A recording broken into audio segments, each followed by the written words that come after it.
Dando continuidade à leitura do livro Crianças e Suas Vidas Passadas, escrito por Carol Bauman. Temos nosso Blake de volta.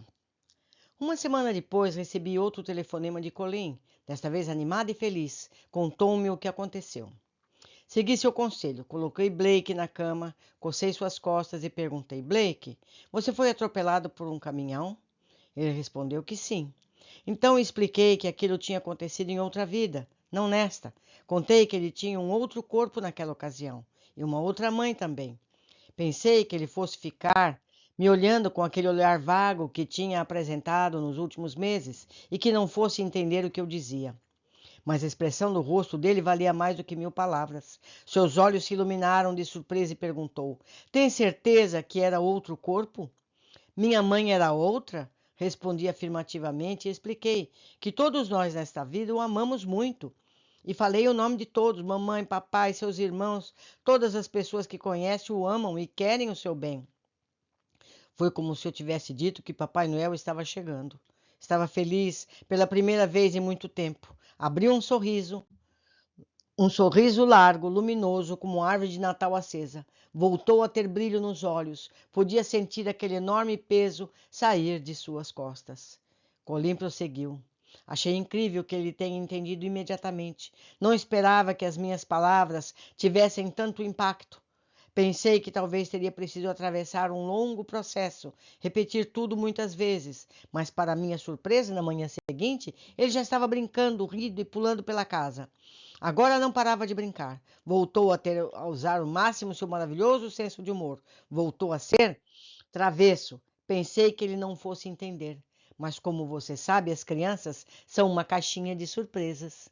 Os sintomas físicos de Blake também desapareceram completamente. Meu marido e eu não podemos acreditar na diferença que vemos nele.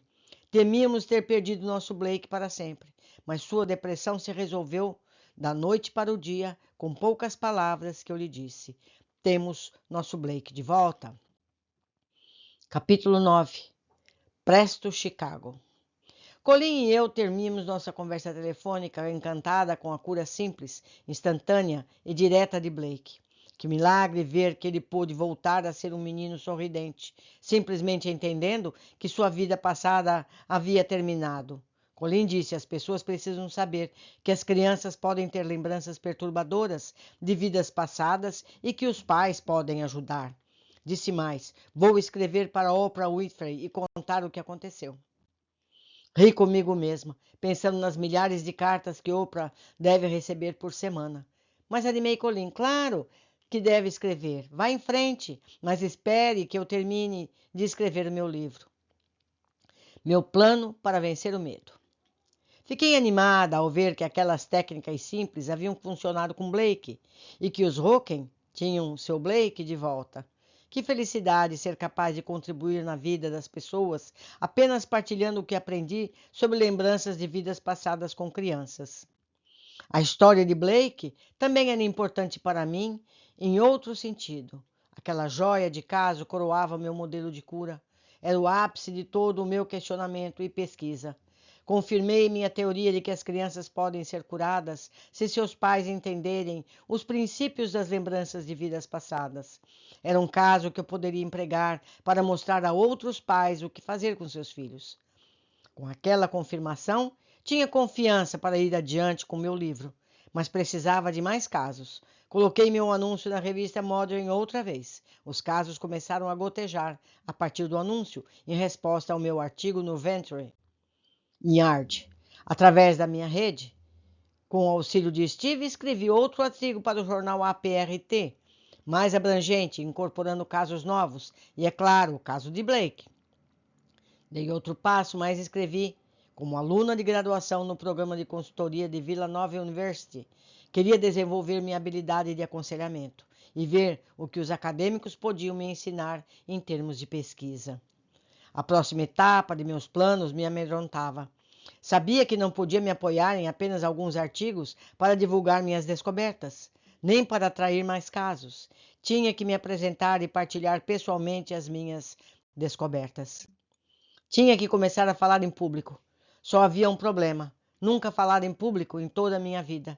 E por um bom motivo. Falar em público, por menor que fosse a plateia, me aterrorizava. Tinha pesadelos recorrentes sobre o assunto. Evitara durante anos qualquer situação que me obrigasse a falar ou agir em frente de um grupo.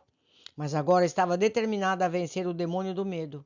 Meu sonho era irresistível demais para permitir que aquilo fosse um empecilho. Minha amiga Amy, que compreendia o dilema, organizou uma plateia de 8 pessoas, para as quais eu falaria numa sala da minha própria casa. Assegurou-me de que eu era capaz de fazê-lo e eu concordei, pensando que poderia começar com um público pequeno e ir aumentando gradualmente.